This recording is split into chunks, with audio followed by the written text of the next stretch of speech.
സ്വാഭാവികമായും നിലവിലിപ്പോൾ അച്ഛനെ വീട്ടിൽ കിട്ടുന്നില്ല എന്നുള്ളതാണ് പരാതി. ഇനിയിപ്പോൾ മകളെയും കിട്ടാൻ സാധ്യതയില്ല. അങ്ങനെ ഞങ്ങളെ കുഞ്ഞിലെ എല്ലാവരും കമ്മ്യൂണിസ്റ്റുകാരാണ്. ഞാൻ SFIയുടെ ആദ്യ പ്രവർത്തകരായിരുന്നു. പിന്നെയാണ് ഞാൻ ASFലും AYFലും ഒക്കെ എത്തുന്നത്. കമ്മ്യൂണിസ്റ്റ് മൂല്യങ്ങൾ പ്രധാനമാണ്, ഈ രാജ്യത്തിൻ്റെ ആവശ്യമാണ്.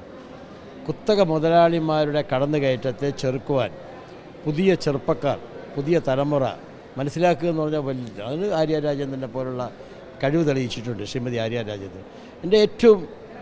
എൻ്റെ മനസ്സിനകത്ത് എൻ്റെ മകളെപ്പോലെ ചേർത്ത് പിടിച്ച ഒരു പ്രവർത്തകയാണ് ഞങ്ങളുടെ പ്രിയപ്പെട്ട തിരുവനന്തപുരം നഗരത്തിലെ മേയർ. ലോകത്തിൻ്റെ മുമ്പിൽ മാതൃകയായ ഒരു മേയറാണ്.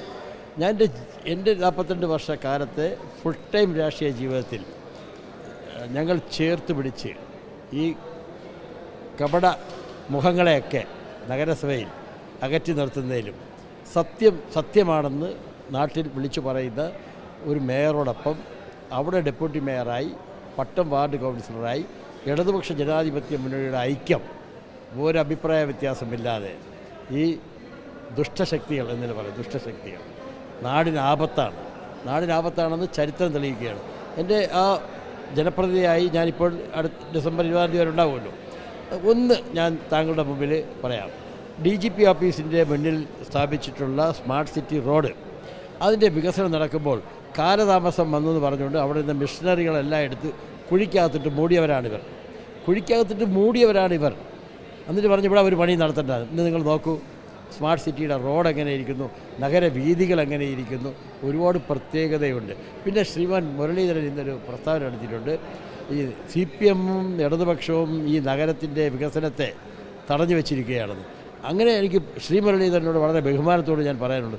തിരുവനന്തപുരം വട്ടിയൂർക്കാവ് നിയോജക മണ്ഡലത്തിൽ അദ്ദേഹം MLA ആയിരുന്നു. അങ്ങനെയാണെങ്കിൽ MLA ആയിരുന്ന ഒരാൾ എന്തിനാണ് രാജിവെച്ച് വടകരയിൽ പോയി മത്സരിച്ചത്? ഇവിടെ നഗരത്തോട് സ്നേഹമുണ്ടെങ്കിൽ എന്തിനാണ് അദ്ദേഹം രാജിവെച്ച് പോയത്? നഗരത്തിൻ്റെ ഭാഗമായി നിന്ന് ആ വട്ടിയൂർക്കാവിൻ്റെ സമഗ്രമായ വികസനം VK പ്രശാന്ത്, ഞങ്ങളുടെ മുൻ മേയറായിട്ടുള്ള ബ്രോ എന്ന് വിളിക്കുന്ന ആ വികസന നായകൻ 1958 കോടി രൂപയുടെ വികസനമാണ് വട്ടിയൂർക്കാവിൽ 8 വർഷം കൊണ്ട് നടത്തിയിരിക്കുന്നത്. ഒളിച്ചോടിയിട്ട് പറയുകയാണ്. നഗരത്തിൽ നിന്ന് തന്നെ ഒളിച്ചോടി പോയിട്ട് അദ്ദേഹം പറയുന്നു തിരുവനന്തപുരം നഗരം LDFിൻ്റെ കയ്യിൽ ഭദ്രമല്ല എന്ന്.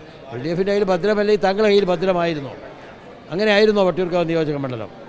അവരുടെ കയ്യിലായിരുന്നല്ലോ MM ഹസൻ, അവിടെ പഴയ ഈസ്റ്റ് വാർഡ് തിരുവനന്തപുരം മണ്ഡലം. അങ്ങനെ ആയിരുന്നോ?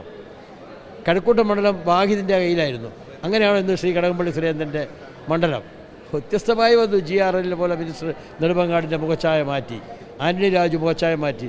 ശ്രീ ശിവൻകുട്ടി തന്നെ കേരളത്തിലെ പ്രഗത്ഭനായ വിദ്യാഭ്യാസ വകുപ്പ് മന്ത്രിയായി 5650 കോടി രൂപയുടെ വികസനമാണ് വിദ്യാഭ്യാസത്തിന് വേണ്ടി ചിലവാക്കിയിട്ടുണ്ട്.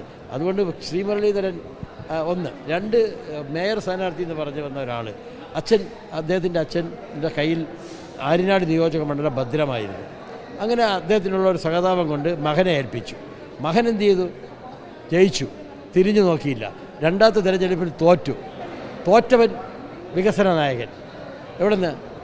അരുവിക്കരയിൽ നിന്ന് തോറ്റ് തൊപ്പിയടിച്ച് വന്ന ഒരാൾ കവടിയാർ ഒന്ന് മത്സരിച്ചുകൊണ്ട് ഞാൻ ഈ നഗരം പിടിക്കുമെന്ന് പറഞ്ഞാൽ 10 ശബരിനാഥനോ 10 മുരളീധരനോ വന്നാൽ ഒരിക്കലും. പിന്നെ മുരളീധരൻ ഞാൻ ഒരു മറുപടിയും കൂടി പറയാൻ ആഗ്രഹിക്കുകയാണ്. മന്ത്രിമാർ മത്സരിച്ച് ബൈ ഇലക്ഷനിൽ തോറ്റിട്ടുള്ള ഇന്ത്യയിൽ ഒരാളാണ്.